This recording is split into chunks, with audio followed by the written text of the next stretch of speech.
10 นิ้วกราบนบนอบน้อมอย่างพระติรัตนเกี่ยวเจ้าตั้ง3 ประการอันมีพระพุทธพระธรรมพระสงฆ์อันเป็นสรณะที่เพิ่งที่เคารพนับถืออันสูงสุดในชีวิตขอกราบคารวะแตบไตรไวยสาปุญญาปารมีธรรมพระมหาเถรานุเถระเจ้าคณะพระสังฆาธิการภิกขุสงฆ์สามเณรจุตนจุองค์ด้วยความเคารพขอเจริญสุขเจริญปอนปอออกไม่ออกศรัทธานาบุญจินจองห้องวัดจุหนุ่มเท่าใจยิงก็ขอน้อมต้อนรับทุกท่านเข้าสู่รายการมรดกธรรมกำเมืองต่างสถานีวิทยุกระจายเสียงพระพุทธศาสนาแห่งชาติและสังคมคลื่นเพื่อการศึกษาพระพุทธศาสนาและวัฒนธรรม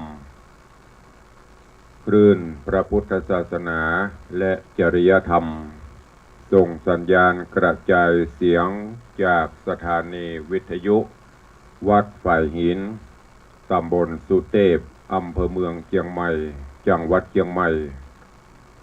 แล้วยิงสัญญาณไปยังสถานีในเครือข่ายอันมีสถานีวิทยุวัดหนองกายตำบลสันปะยางอำเภอแม่แตงจังหวัดเชียงใหม่สถานีวิทยุบริการสาธารณะวิทยุ CM 77วิทยุอินเทอร์เน็ตล้านนาสถานีวิทยุคลื่นพระพุทธศาสนาและจริยธรรมในความอุปถัมภ์ของมูลนิธิพระบรมธาตุเจ้าดอยสุเทพระบบ FM 96.0 เมกะเฮิรตซ์สถานีวิทยุพระพุทธศาสนาจังหวัดเชียงรายตลอดจนวิทยุชุมชนเสียงตามสายห่อกระจายข่าวตามวัดวาอารามตามหมู่บ้านต่างๆพร้อมกันนี้ยกมือ10 นิ้วกราบถวายการต้อนรับครูบาอาจารย์ท่านเจ้าภิกขุสงฆ์องค์สามเณรตลอดจนญาติโยมสาธุชน FC แฟนรายการที่ได้ติดตามรับชมรับฟังทั้งภาพและเสียงการไลฟ์สดทาง Facebook ไลฟ์ของสถานีมรดกธรรมวัดวังสิงห์คำทางหน้าจอ Facebook ไลฟ์ของญาติธรรมญาติโยมที่ได้เข้ามาแล้วได้เมตตากดแชร์1แชร์1บุญสู่กลุ่มเพื่อนๆตลอดจนท่านที่ได้ติดตามรับฟังย้อนหลังทาง YouTube ทางทีวีวัดฝ่ายหินทาง104ธรรมะคลายเครียดแล้วก็ต่างช่องทางของการสื่อสารต่างๆอยู่ในเวลานี้รายการนี้ดำเนินโดยกล่าวกับผมอาตมภาพพระครูวิสิทธิ์ศรีลาภรณ์เจ้าคณะตำบลป่าแดดเจ้าอาวาสวัดวังสิงห์คำตำบลป่าแดดอำเภอเมืองเชียงใหม่จังหวัดเชียงใหม่เป็นผู้ดำเนินรายการนำเสียงธรรมะมาพบมาปะตลอดจนสาระเรื่องราว ในการบรรยายธรรมสู่ญาติโยมกราบขอบพระคุณท่านผู้อำนวยการทุกๆสถานีในเครือข่ายและอนุโมทนาขอบคุณกับญาติโยมสาธุชนที่ได้ติดตามรับชมรับฟังบ่ว่าจะเป็นทาง Facebook ไลฟ์บ่ว่าจะเป็นทางสถานีวิทยุทุกท่านทุกคนปากันวันนี้อากาศก็หมอกม่วนหมอกสบายแต่ว่าหมอกควันก็ยังมีนักอยู่หนาแน่นอยู่ตราบใดที่ฝนบ่ตกสภาพอากาศก็จะเป็นจะเนี้ย เดินตังไปได้ลองสังเกตพอต่ำข้างตาข้างตังปลายไม้ปลายตอกเป็นหมอกเป็นเหมยอันนั้นไม่ใช่หมอกเหมยธรรมชาติแต่เป็นหมอกเหมยควรก็เป็นมลภาวะหรือว่ามลภาวะทางอากาศจะเป็นพิษ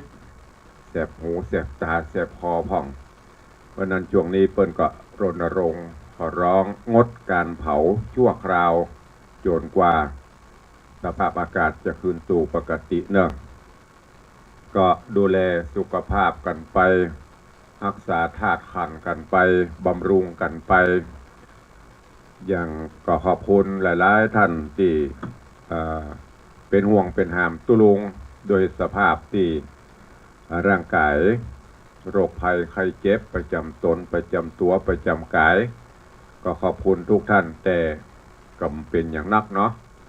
โดยสภาพทั่วไปก็ยังประคับประคองกันไปผ่านไปถึงแม้น้ำหนักมันจะลดก็เป็นอย่างดูแลไปฉันยุกฉันยาประคับประคองกันไปตราบใดที่ยังมีลมหายใจอยู่ก็ต่อสู้กันต่อไปสู้ทั้งโรคภัยไข้เจ็บสู้ตั้งอย่างต่างๆในรอบวันก็ขอบคุณทุกท่านตัวเองก็เดียวเขาก็ยกไปอู้กันใต้รายการเนาะปักใต้กันทั้งต่างหน้าจอทั้งต่างสถานีวิทยุต่างบ้านต่างจองตอนนี้ก็ฟังน้ำฟังธรรมกันเสียก่อนขอบพระคุณอนุโมทนาบุญเนอร์กับโยมพ่อเลี้ยงธนวัฒน์โยมแม่เลี้ยงทัศพิชาสุสิงคำมหารัตนอุบาสกอุบาสิกาได้เป็นเจ้าภาพเจ้ามูลศรัทธาปูจากันเทศกันธรรมเรื่องเตโจยาโมตีทุเจ้าได้นำมาเทศผ่านไปแล้ว1 ตอนโยมพ่อเลี้ยงแม่เลี้ยงก็ถวายปูจากันเทศกันธรรมมา 2,000 บาทขอบคุณอนุโมทนาบุญตัวตอนนี้ไปก็ฟังธรรมเนาะแล้วก็เดี๋ยวเขาก็มาพบมาปะมาอู้จากันใต้รายการ เตโจยาโมในผูกที่1ตอนที่1ที่ได้เทศจบไปลืมกันหมดแล้วกะเรื่องราวไปถึงที่ไหนเรื่องราวมันเป็นจะไดในตอนที่แล้วอารัมภบทเกิดขึ้นเป็นข้อเปรียบเทียบของการอยู่ร่วมกันการครองบ้านครองเฮือนระหว่าง2 คู่ผัวตัวเมียผัวเมีย2 คู่และมีความแตกต่างกันคนละโลกโดยมีพ่อเศรษฐีเป็นสื่อกลางครอบครัว2 ครอบครัวนี้อันได้แก่ครอบครัวของเตโจ เตโจกับยาโมซึ่ง2 คนนี้เป็นซิ่วกันเป็นสหายกันเป็นเพื่อนฮักกันสุขด้วยกันทุกข์ด้วยกันแต่ต่อมาดึง2 นี้ก็ได้แยกย้ายกันไปแต่งแขกไปกินแขกแต่งงานมีครอบมีครัวมีความเป็นอยู่แต่ว่าความเป็นอยู่ถึง2 ครอบครัวนี้จะแตกต่างกันอย่างลิบลับนั่นก็คือครอบครัวของยาโมกับมริกาครอบครัวของเตโจกับจันตาระหว่างครอบครัวของเตโจกับจันตาอันนี้เป็นครอบครัวที่มีความสุขบานหวานใจถ้าครอบครัวของยาโมกับมริกาอันนี้เป็นครอบครัวที่ผัวเพศเมียยักษ์พ่อเศรษฐีอยู่ระหว่างกลางก็ไม่อย่างบ่เหมือนกันลูกถึง2 คนนี้อันหนึ่งอยู่ด้วยกันด้วยความสุขบ้านหวานใจบ้านจองห่อเฮือนดับปิ่งเย็นบ่อยเหมือนอย่างบ่มีคนอยู่บ่ได้ยินเสียงพิษบ่ได้ยินเสียงด่าบ่ได้ยินเสียงว่ากันแถมครอบครัวคือครอบครัวของยาโมกับมริกาเดือดกันสุมหาเตะกับเมืองประวังว่าเหมือนหม้อขี้ห่วมพิษหัวกันถึงวันจะได้ยินมันเงียบถึงหมี โอ้กันบักถึง3 กรัม 7 กรัม 5 กรัมพิษหัวกันพ่อเสียทีก็เลยค่อยลองก็เลยเอาคำปั่น1ไปบ้านของยาโมกับมริกาก่อน พอไปถึงก็บอกโอ้ลูกเอ๋ยสู่เจ้าอยู่กันจะได้พิษเถียงหัวกันตึงวันตบตีกันตึงวัน3 วัน4 วันละอย่าล่างกันไปเดี๋ยวกับปีกมาอยู่ตัวกันแฮมโอ้ป่อใครได้ยินสู่เขาลองอยู่ตัวกันด้วยความสุขบานบั่นใจโลคือมันดักเย็นบ้านจองผีหอผีเงินจะได้สุขใจเหรอพ่องโลกเอาจากนี้เนอะป่อเอาคำมันนี่ปั่นหนึ่งภายใน7 วันไปหน้านี่ถ้าสู่เจ้าตั้งหลายถึงสู่2 คนอยู่ด้วยกันบะพีดบะเทียงหัวกันอู้ม่วนจาวานด้วยกันป่อจะยกคำปันเนี่ยฮือและปลายปอก็จะเสาะจังมาอย่างต่างๆทรัพย์สิ่งสลิงคารมอบฮือแหมไม่ใช่ฮือก้าคำปันเดี๋ยวนี้เนอะภายใน7 วันเนี้ยมันถ้า7 ปี7 แรงอย่างนั้น7 วันเนี่ยละถ้าสู่เนี้ยมาได้เอาคำปันนี่คืนมาฮือป่อเนี่ยแต่ถ้าเนี้ยได้เนี่ยที่ป่อบอกป่อก็จะฮือไปจากนั้นป่อเสียถีก็ไปบ้านของยาโมกับเตโจกับจันตาเตโจกับจันตาก็ไปผ่องห้องหาลูกหาเต้าไม่ที่ไหนพอถึง2มาก็โอ้สู่อยู่ก็จะได้ป่อก็นึกว่าบัลลังไปอยู่ที่อื่นแล้วก็ดักปิ่งเย็นบอยตึงได้ยินเสียงเดือดเสียงด่าเสียงว่ากันไปอยู่ก็จะได้บัลลังบ่เลยลูกเอาจะดีเนาะ7 วันไปหน้านี่นะป่อเขาได้ยินสู่เขาพิษหัวกันนะจะด้วยวิธีการจะบอกว่าเขาสู่พิษหัวกันนะเดือดร้อนกันพ่องหรอถ้าจะม่วนถ้าสู่ทำสู่พิษหัวกันเนี่ย7 วันเนี่ยก็เอาคำมันนี่ปันหนึ่งจะยกฮือบัดถ้าเมินนะ7 วันเนี่ยเขาได้ยินเสียงถูกเขาพิษหัวกันนะถ้าเนี่ยได้เอาไปเลย1 คำปันเนี่ยถ้าบะพิษบะเทียงหัวกันดักปิ้งอย่างเก่าเอาคืนมาเมื่อถึง2ได้รับคำที่ป่อเอาไปเป็นตั้งรางวัลเฮือจะนี้เรื่องราวของ2 ครอบครัวนี้จะเป็นจะใดเชิญญาติโยมทั้งหลายติดตามรับฟัง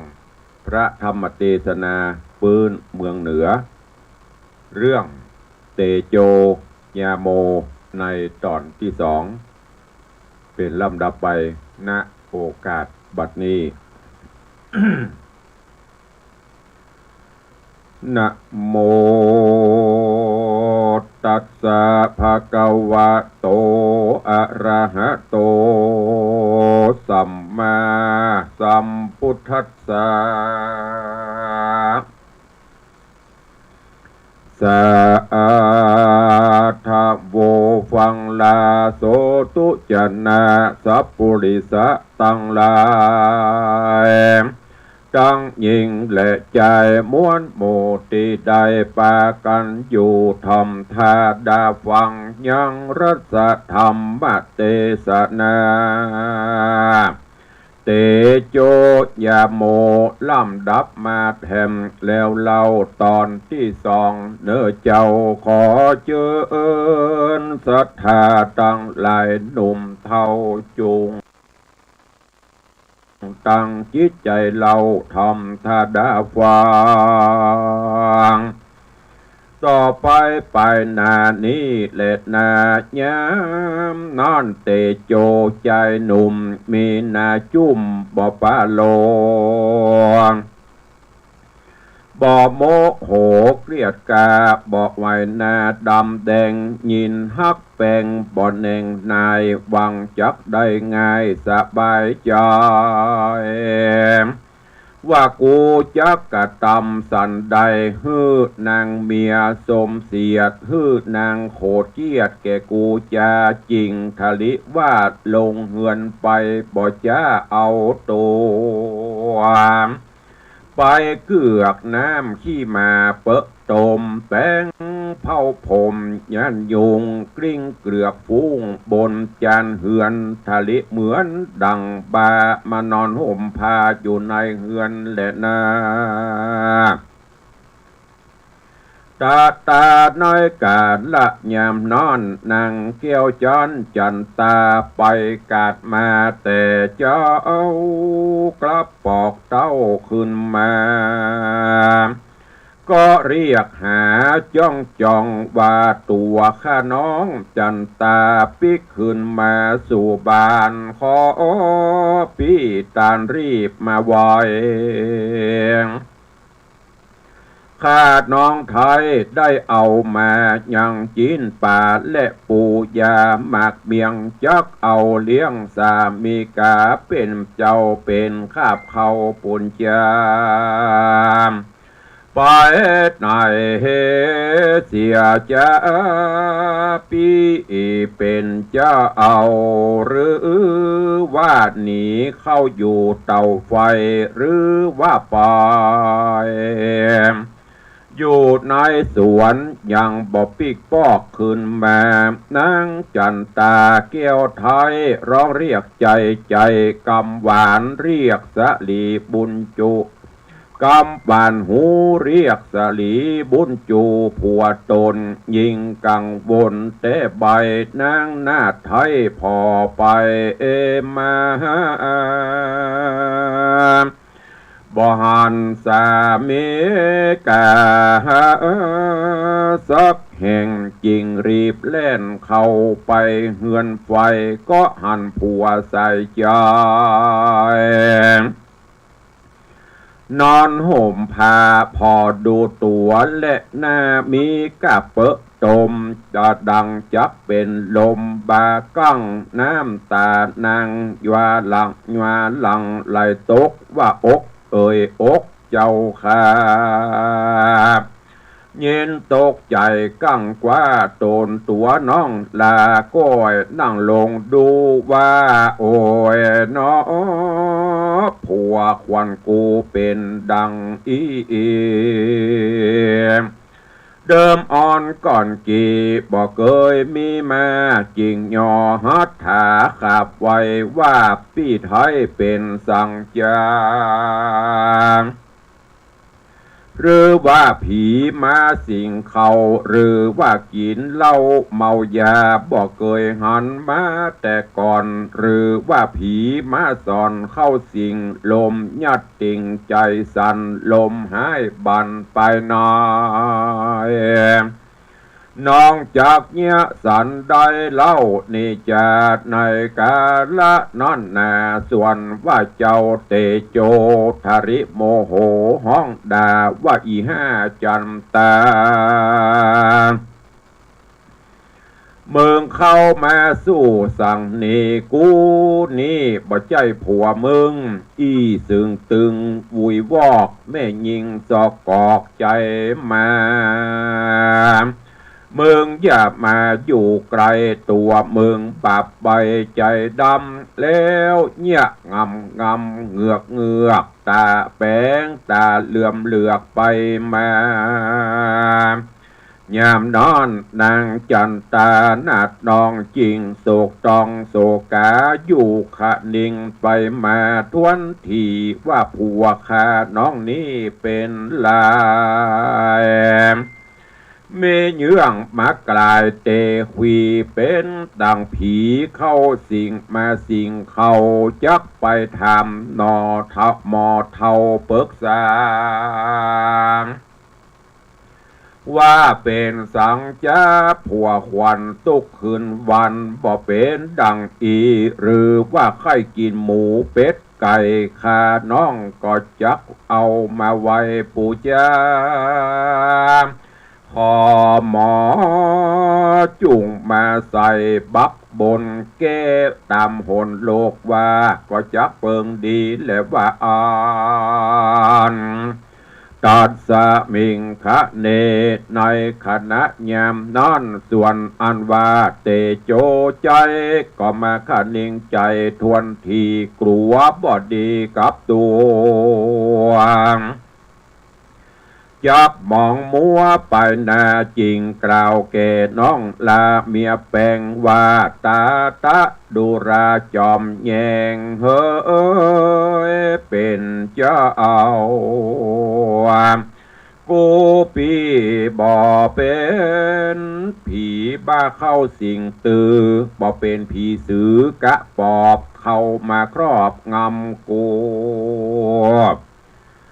ยินอินโดน้องแก้วตัวปี้หูคิงมาแล้วขอน้องแก้วปี้อย่าได้ไปเลยใส่ใจเฮ้ยเจ้าปี้เมื่อยามเจ้ากี่ปี้เมามั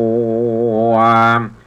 ได้ทาริตัวปั่นบาเนี่ยมายาสกากได้ปังปาดลงไหลกูปี้ไทยขอขะมาขอสลีโสภายกโตดอย่าคิ้วโคดน้องอย่าคิ้วโคดน้องในขอใส่ใจอย่าตื่นโตดจุ่มได้โพดคุณนะยามนอนนางจันตาเมียแก้วยินกำแล้วใส่ใจจริงตักเอาน้ำใสสะอาดมาล้างลาดตนผัวสะล้างหัวสวยนาเปลี่ยนเสื้อผ้าครัวบายล้างเหือนในนอกห้องนา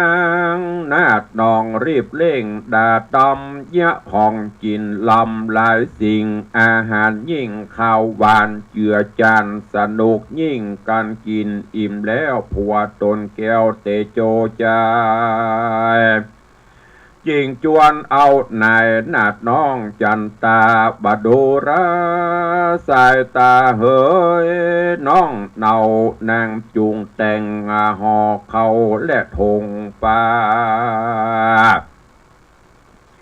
เฮาจักไปหาป่าก่อกังตามแหล่งน้ำตาตังในดงจุงสะไปทงไปก่อนนากูปีจักกำมีดพระกว่าจอมตัวว่าอันและนา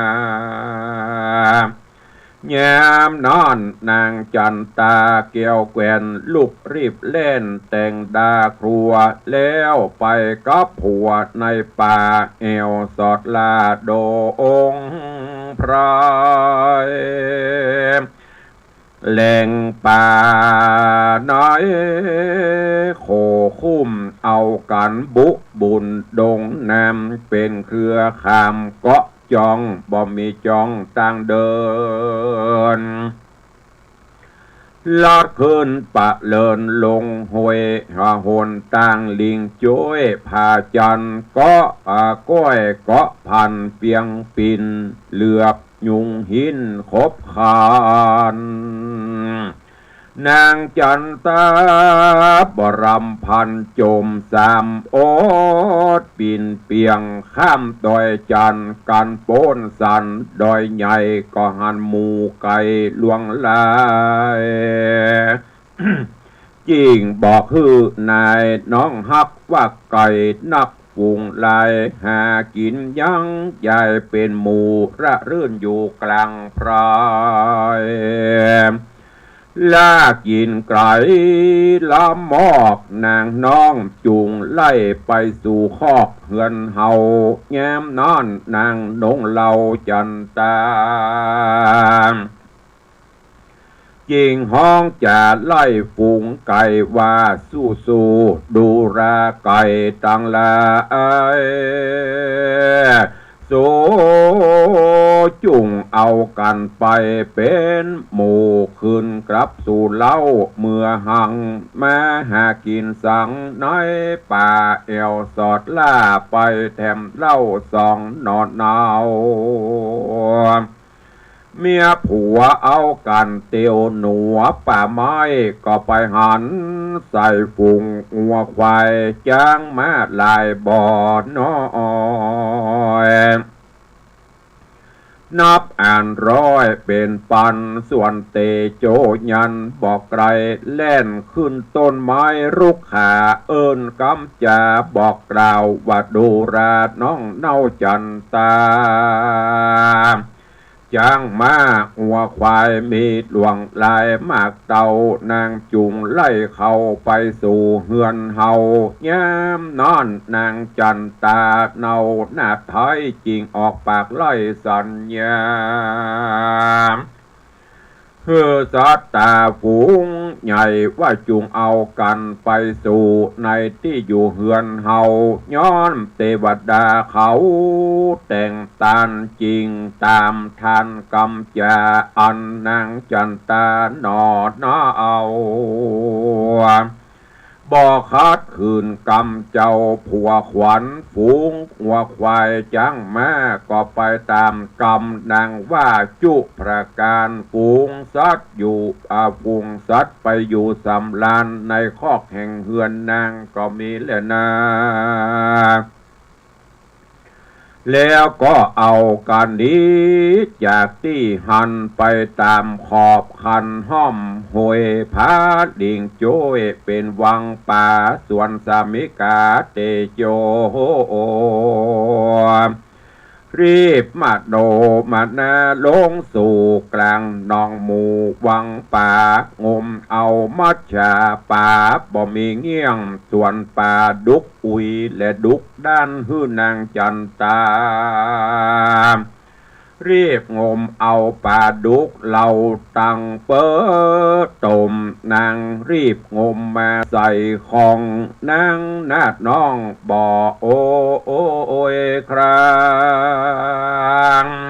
อ่านจักมาฮือป่าปักมือนางให้ห้องครางเจ็บปวดก็ลวดบ่ล่างจักมีส่วนว่าเตโจนั่นก็งมบ่ยั้งได้ปลากังว่าเป็นปลาดุกแล้วมาจุกยืนพอตั้งตาลอดดูแถมหันป่าดุกแสลมบ่มีป่าอื่นมาอยู่แกมจริงเอิ้นบอกฮือจันตาว่าเป็นป่ากังขจายโวยเวยอย่ายังเป็นป่ากังจุงรีบงมเอานั่งอย่าจุกเศร้าอยู่จ้ามันบ่นิ่มถ้าเฮานะ นางจูงกำเอามาอย่าจ้าน้องบ่ถ้ากลัวมันปักมือยามนอนนางงามลือจันตารีบมโนมนาเสาะใสรีบยับใดตันตาหากเป็นป่าดุกงาเงี้ยงคมยื่นฮื้อแก่อุดมผัวควันยินอัศจันเต้ใบเงี้ยงป่าบ่ได้ปักมือย้อนเต้ป่าไทยอยู่ตือเวทไกลคุณแน่นางไทยจันตาก็มีแลนามทาดนั่นไปแน่สองขาผัวเมียก็ปากันไปเถิงหน้าผาเป็นดอยจันห้อมโหย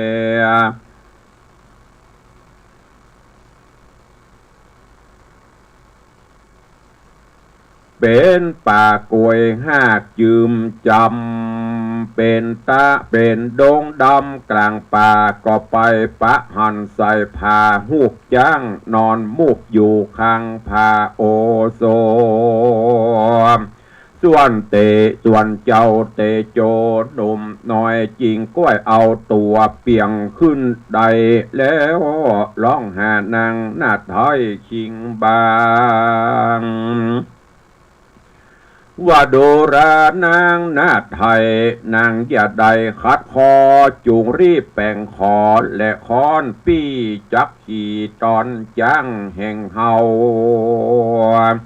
ยามนอนนางนอดเนาน้องไทยอยู่บ่อใดคัดคอจริงตัดไม้แป่งขอยื่นหือแก่เจ้าบุญตือเตโจนั่งอยู่เหนือบนคอเนี่ยเอาไม่ขอซับสวยก็กลายเป็นจ้างลูกได้ง่ายเร็วปันกลายเป็นคำเลื่อมหล่อลุดลงกองกอตั้งเป็นสายยามนอนจันตานายน้องเนาเก็บคำเบ้าใส่ธงยามเมื่อตะวันลงค่ำแล้วจริงร้องเรียกผัวแก้วลงมา ยามนอนผาหูบจ้างก็เหมือนดังมีจิตใจจริงมูบตัวลงมาไว้ดังเก่าสองหนุ่มเนาผัวแก้วเมียค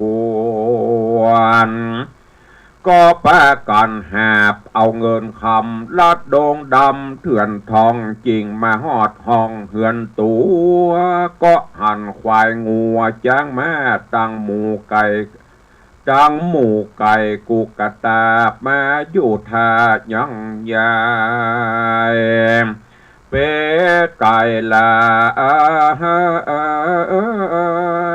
เป็นหมูเอากันมาซุ่มอยู่ลวงลายเต็มคุ้มใหญ่ใหญ่อาณาเต็มตูกมุงคาแห่งตนก็ด้วยพละบุญแห่งสองเจ้าเถิงวันลุนรุ่งเจ้าสองเจ้าหันคำแดง มีใจฮักแป่งใครใดอันเศรษฐีตั้งสองมอบหือไว้มีใจใครใดแถมมารัตติญารุ่งแล้วจริงบอกแกน้องแก้วจันตาว่าดูราจันตาเฮ้ยน้องน่าเอาเจ้าจุ่มแต่งหางเข้าห่อทงปาเฮาจากไปสะแหวงหาที่ใหม่วันว่าก็ได้มาบ่หลายได้งัวควายเป็ดไก่วันนี้จักเอาไม้แถมกยามนอนนางก็มาแต่งตำห่อเขาแล้วก็ไปตามเจ้าผัวควันก็ปะหันนองกวางเป็นตาตั้งสะกอนฟูงปลาซ้อนเป็นหมูกุ้งนิ้วอยู่ปอมปูหอยตามป่วยย่อยลุ่มน้ำบัวจามจำจังก่อนดอกป้านซอนผักบุ้งผักส้มกลุ่มและปุ่มปลาผักตบสวาผักเว้นนกบินแอนไปมาฝูงหมูกาอยู่น้ำกาใจซ้ำดำไกลนกซอมไหลไกลตีนกเป็ดรี่อยู่หิมนองหมูป่ากองปลาลดปลาลาดปลาสวาดจะโดปลาโกหัวแอบอ่างตังปลากังและปลามันปลานวลจันทร์และปลาปีกวิดเว้นปีกไปมาฝูงแมงงาเนียงนิวปลาเยียนเกี่ยวในดินแอวซอกกินลุ่มน้ำลอยละเลือนล้ำไปมาก็มีหันเล็ดนาเนติตังขีญาสังวันนาวิเศษอย่าห้องเหตุธรรมเทศนาเตโจยาโมตอนที่สองก็บังโกมสมเรศเดชเตโจยาโมลำดับมาถึงยังผูกทวนที่สองขอโป่งวางไว้เต้าอีก่อนเนาะก็ให้ติดตามฟังกันไปเนอะในเรื่องราวในตอนนี้ก็ดำเนินถึงตอนหลังจากที่พ่อเศรษฐีไข่หันลูกสองครอบครัวเนี่ยดังที่ได้กล่าวไปแต่ต้นได้เอาคำมาจ้างให้ลูกโดยครอบครัวของเตโจกับจันตาคือพีทหัวกันก็จะได้คำปันหนึ่งส่วนยาโมกัมมลิกาฮื้อย้างพีทหัวกันก็จะฮื้อคำเริ่มแรกตอนนี้มาถึงครอบครัวของ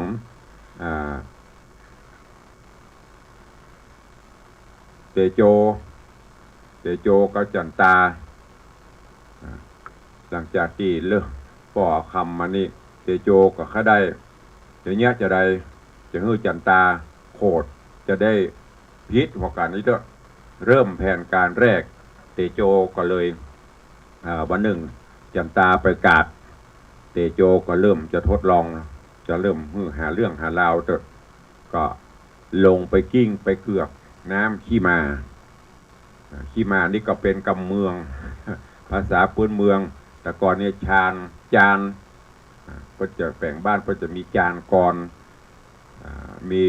อู้ง่ายๆคือที่ล้างถ้วยล้างจ้อนเพิ่นจะล้างบนบ้านเพิ่นก็เทลงมาจะเป็นโมงถ้าเพิ่นก็ล้างเพราะเขาว่าน้ำขี้มาแต่ก่อนน่ะน้ำขี้มาเตโจก็ลงไปเกือกกิ้งเอาน้ำขี้มาขี้เปอะนะมาอาบมาหดเสร็จแล้วก็ขึ้นไปนอน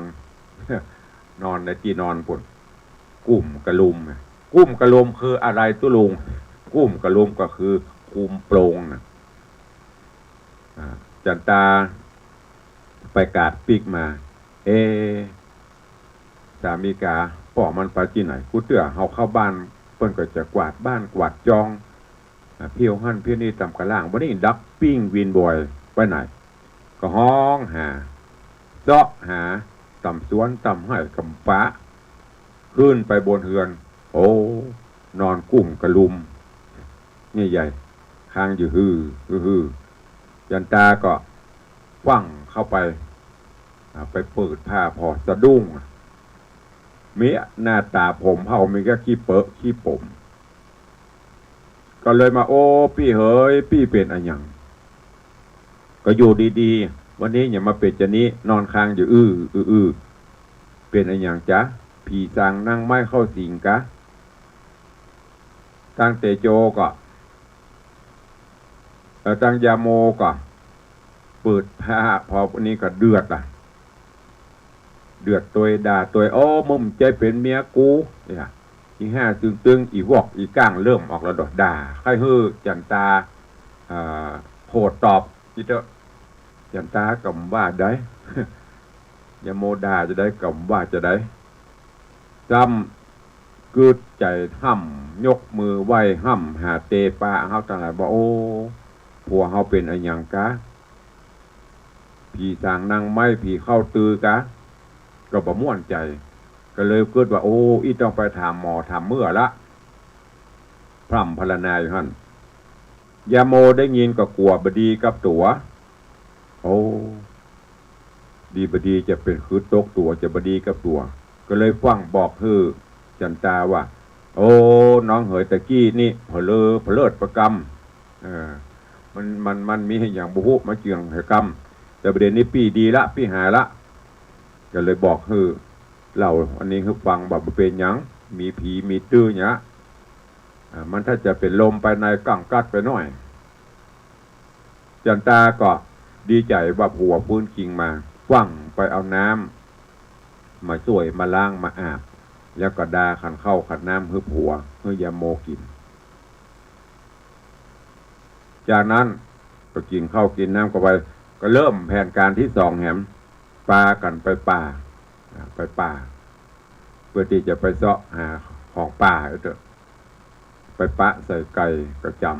ำจันตาไล่ปิกไปปะใส่งัวใส่ควายก็บอกให้จันตาไล่ปิกจนกระทั่งไปปะใส่บะหินมูกบะหินยูฮันคล้ายๆอย่างจ้างก็บอกให้จันตาแปลงคอแปลงอย่างมากจะไล่จ้างปิกจันตาก็บอกคัดแปลงกับแปลงก็ปรากฏว่าบะหินนั่นก็เหมือนยังมีชีวิตมันยังจ้างแต่ลุกขึ้นปรากฏว่าปืนบะหินมีเงินมีคำกองโกด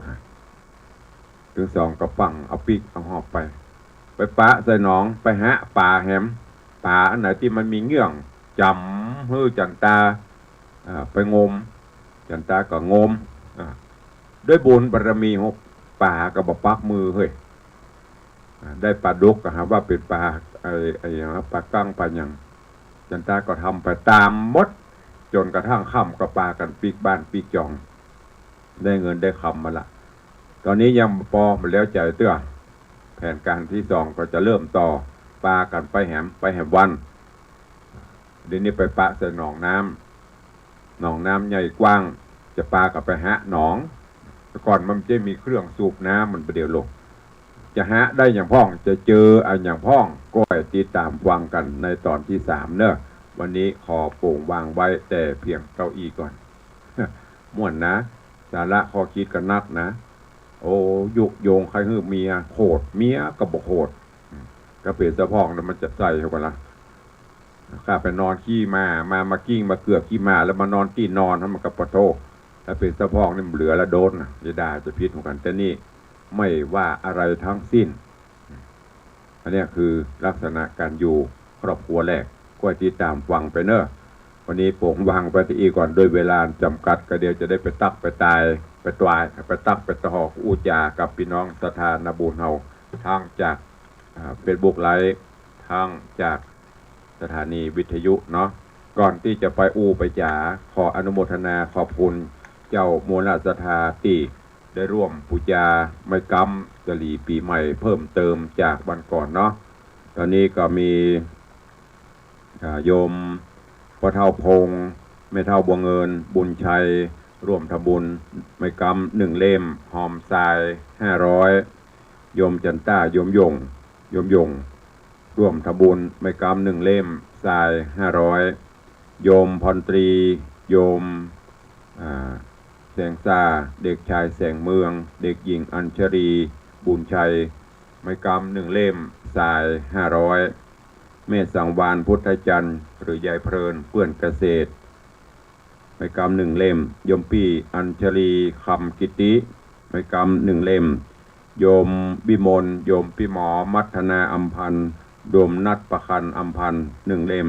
โยมแม่สุภาอุปนันท์1 เล่มโยมแม่ดาราสุขดีน้องแฝก1 เล่มแม่เรือนมูลปิยจันทร์1 เล่มโยมคณาปอกคำนาชากาแฟ1 เล่มแม่เรนูก้อนแก้วโยมกนกวันเกิ้งปุรีนางสาวประภาวดีก้อนแก้วนางสาวนัทพรดวงรดา1 เล่มทราย100แม่น้อยอุดคำดอยซิว1 เล่มป้อวรชัยแม่สุพินวิทยาอารีกุล1 เล่มทราย300ป้อพัดแม่จันอุ่นผูกบ้านกล้วยลำปางร่วมทำบุญไม่กำ1 เล่มแล้วก็มีโยมสมพรโยมโสพินกรวดแก้วบ้านใจสถานประบงร่วมทำบุญทราย300แล้วก็ร่วมทำบุญไม้กำ1 เล่มนอกจากนั้นก็มี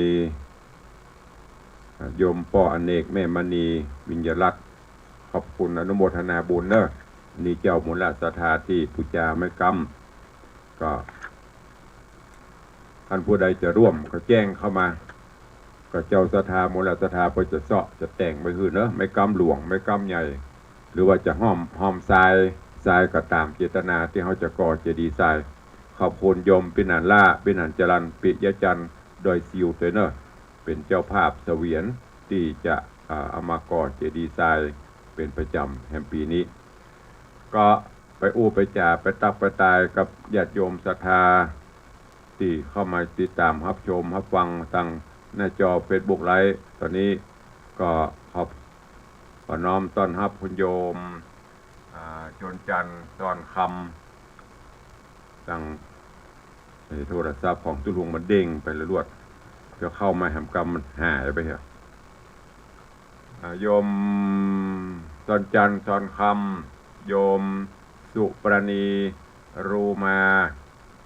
กราบไหว้สาเจ้าสาธุโยมชิดชบากราบไหว้สาเจ้าสาธุโยมพ่อเลี้ยงธนวัฒน์ โยมแม่เลี้ยงทัดพิชาสุสิงคำดีอกดีใจเป็น FC ถึงเจ้าได้ฟังธรรมตุลุงสาธุอนุโมทนากับพ่อเลี้ยงตัวเจริญปอนโยมลักษณะเกตดีกราบไหว้สาเจ้าสาธุเจริญปอนคุณโยมแม่ศรีนวลชัยทองคำกราบไหว้สาธุเจริญปอนโยมพินันอินโสมเตปินพินันอินโสม7 สีสาธุไหว้สาปรมีธรรมครับสาธุเจริญปอนพินันเนอร์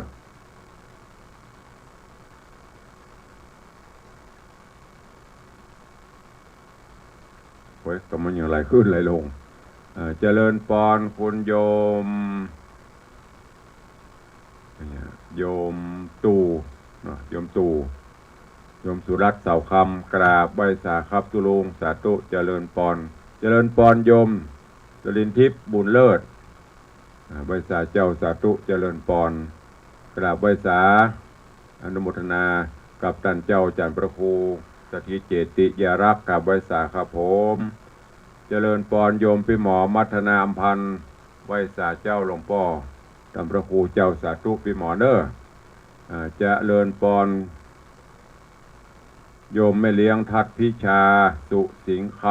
ำเจริญปอนโยมแม่ปราณีพยัคฆ์ไคหโพนกราบสาธุด้านพระครูเจ้าถวายกำลังจ่วย สาธุอนุโมทนากับโยมแม่เนอเจริญปอนโยมพี่อัญชลีคำกิติสาธุเจ้าเจริญปอนปนานยิสมสาธุเสียงธรรมกำเมืองมาแล้ว ถ้าบอกมาก็คือหายเนาะจะคืนไป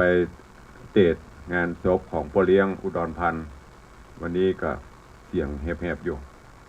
เจริญพรยายพะเลินเพื่อนเกษตรไวสาเจ้าตะประคูตะวาโอนปัจจัยมาทำบุญไม่กรรมดันเนอร์สาธุอนุโมทนาเจริญพรยมเมดาหวันคำวังน้อมบาปกับไวสาสาธุเจริญพรพ่อเลี้ยง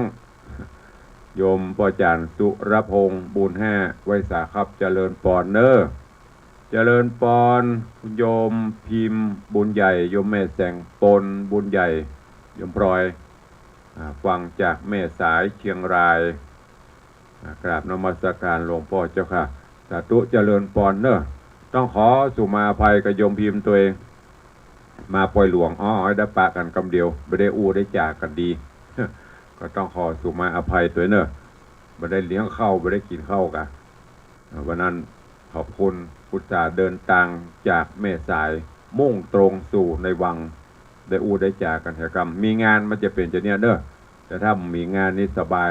ก็ขอบคุณที่ได้มาร่วมบุญกุศลป่วยหลวงกับหลวงพ่อเนอะบุญกุศลรักษาตัวเองเจริญปอนโยมอันยังอ้อยกะอ้อยอันยังAOI อ่านว่าจะใดก็บอก กราบสาธุเจ้ามากล้าอ่านในภาษาอังกฤษนี่นะมันจังเพี้ยนมันจังบถูกลัดไปเลยเจริญปอนครูบอยแล้วก็เจริญปอนธนวัฒน์ปิงพยอมตื่นเจ้า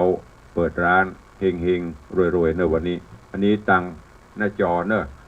ตกหล่นไปก็ขอประทานอภัยเนอะเพราะว่าบ่ค่อยแกวน กับคอมพิวเตอร์นะหมุนขึ้นหมุนลงก็ได้กับเว็บหายไปก็มีหากตัดตายประทั่วถึงก็ขอประทานอภัยก็เดี๋ยวก็ไปเปิดพอย้อนหลังจะได้ไปตั้งบ้านตั้งจองโดยเวลาจำกัดเหลือเวลาแถม 4-5 นาที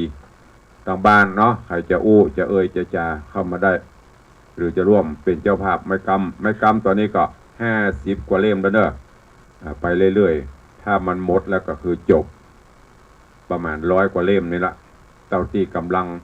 คนเฒ่าคนแก่ญาติโยมปลดแปลงเนอะเพราะมันแจ้งง่ายๆต้องไปเสาะไปหาไม้มาทาสีมาแต่งให้มันเหมาะสมกับกาลกาเปิดท่านผู้ใดจะเป็นเจ้ามูลศรัทธาจับจองกำโจกสตาเสริมบารมีเล่มละ500 บาทก็จะมีตุงตัวส่วนทรายที่เขาจะก่อเจดีย์ทรายเพราะมันไม่ได้โหนก็สุดแล้วแต่จะให้จะหอมเนอะรวบรวมกันคนละเล็กละน้อยถ้าจะฮับเป็นลำก็ลำละ 2,000 บาทลำรถดำลำละ 2,000 บาทนี่ก็เจริญปอนใครจะฮับเป็นทรายเป็นลำก็สุดแล้วแต่ตุลุงตัวบอกแล้วเนอะมิได้บังคับสุดแล้วแต่จิตเจตนาสร้างบุญกุศลถ้าเจตนาเฮาบ่มีก็บ่ต้องสร้างมันบ่ได้บุญมันบ่เกิดพละอานิสงส์หยังนะทุกท่านทุกคนบอกว่าครั้งใดคราวใดที่จะสร้างบุญเกิดขึ้นด้วยความที่เฮาเต็มใจโดยศรัทธาความเชื่อภาษาทะความเลื่อมใสแต่ถ้าไม่มีศรัทธา ไม่มีภาษาทะก็ไม่ต้องทำบางพ่องทำตัวจมตัวยิ่งหันข่าวตู้เจ้าก็ยิ่งเป็นภาวะมนภาวะตั้งจิตใจมัวดำก็ไม่ต้องทำมันเป็นอย่างบอกว่าที่ไหนว่าภัยละทางจากหน้าจอ Facebook ไลฟ์ก็เหมือนกันเวลามีนั่นมีนี่ถ้าจะทำก็ทำด้วยใจอันบริสุทธิ์ยกใส่เก้าใส่หัวสัจจะอธิษฐานส่วนตาลแล้วจะเป็นจะได้ผลจะเป็นจะได้ไม่ต้องไปห่วงตาลแล้วอย่าห่วงอย่าหามอย่างที่มีหันเปิ้นคอมเมนต์โอ้กูกินแหนงได้ตาลกูกินแหนงได้ทำนั่นแหละคือหายหมดเลยที่คุณทำมาไม่ได้อะไรสักอย่างเพราะนั้นก็ฝากไว้กับทุกท่านที่จะทำบุญก็ทำไปเพิ่นไม่ได้มีการบังคับไม่ได้มีการขู่เข็นทำด้วยจิตใจของเฮาก็เป็นบุญเป็นกุศลเนอะใครจะทำก็ทำไปอย่างตามบ้านวันนี้ดักปิ่งสถานีบ่ออกกะบอกว่าตังบ่ได้ฮื้อท่านอาจารย์พระครูสมุวิศวัตเช็คดูว่าสถานีต่างๆที่นามมันนั่นน่ะยังลิงก์สัญญาณอยู่ก่อบ่ว่าจะเป็นที่วัดหนองกายก็ลิงก์อยู่ก่อโยมที่ฟังตั้งหนองกายแจ้งเข้ามาพ่องตั้งเหนือถ้าฟังแล้วแจ้งเข้ามาตุลุงจะได้หูไผ่ฟังจากCM77 พ่อง 97.5 กับ CM77 ในหัวในเวียงเนี่ยถ้าฟังจากพ้นก็แจ้งเข้ามาตัวเองหรือพี่น้องญาติโยมตั้งเจียงไฮ้นี่เพิ่นจะเอาเป็นเทปไปออกในภาคค่ำมีอยู่ก่อฟังอยู่ก่อเปิ้นไลอยู่ก่อลิงก์อยู่ก่อแจ้งขึ้นมาคือตุลุงตัวเองอันเนี้ยที่ขอเมตตาโทรแจ้งเนี่ยมีเจ้ประโยชน์ลงไปถ้าเปิ้นบ่ลิงก์ตุลุงก็จะตัดออกบ่ต้องไปประกาศและชื่อสถานีเปิ้นอันนี้ฝากเมตตาตัวเองตุลุงจะเป็นคนเช่นนี้นะซื่อตรงว่าจะได้กับเป็นอย่างสถานีถ้าเปิ้นบ่ลิงก์เฮาก็บ่ต้องไปประชาสัมพันธ์รายชื่อสถานีเพิ่นละเสียเวลาถ้าเปิ้นลิงก์เฮาก็อนุโมทนาขอบคุณไปกล้ารายนามสถานีนั่นน่ะไปเวลาไปเป็น3 นาทีพุ่นละก็ใจเวลาให้มันคุ้มแล้วก็ที่ฮื้อโทรก็เพื่อจะได้หูว่าเสียงนี้ไปถึงที่ไหนพ่องเมื่อใดก็ได้ยินฟังตุลุงแต่บ่โทรถ้าบัดทีสถานีดับก็จะโทรมันมีประโยชน์เนอะแล้วก็เวลาตุลุงบอกตุลุงจมไม่ได้จมบ่ใช่ประโยชน์ของตุลุงมีหน้าที่เทศมีหน้าที่บรรยายถึงเวลาตุลุงก็เข้าห้องส่งจัดไปแต่ว่าญาติโยมเป็นคนฟังถ้าสัญญาณมันบ่ชัดมันเป็นจะได้สถานีเพื่อจะได้ปรับปรุงอย่างทาง Facebook ไลฟ์นี่มีปัญหาดูได้ทั่วโลกถ้ามี Wi-Fi ถ้ามีเป็นเพื่อนกันสามารถพอได้ย้อนหลังก็ได้แต่สถานีวิทยุนั่นน่ะจะมีผลนั่นฝากไว้วันนี้มีใครอู้ตุลุงสักคนจูมาเตอะเป็นว่ามีเหมือนเก่าคนเฒ่าปิดโทรศัพท์เนอะ ปิดโทรศัพท์ไม่ได้เปิดก็แล้วว่ามันอย่างมาดับปิ้งปรากฏว่าชาร์จแบตเตอรี่ปิดเสียงเอาออกมา แล้วก็บ่เปิดก็เลยว่ามันอย่างดับปิ้งขอประทานอภัยกับทุกท่านโดยวันนี้เวลาหมดเวลานำรายการจากไปก่อนปะกันใหม่วันต่อไปอยู่ดีมีสุขเหมือนกันจุตนจุองจุผู้จุคนเนอยัตตาโรธรรมาวัตันติอายุวันโนสุขังปะ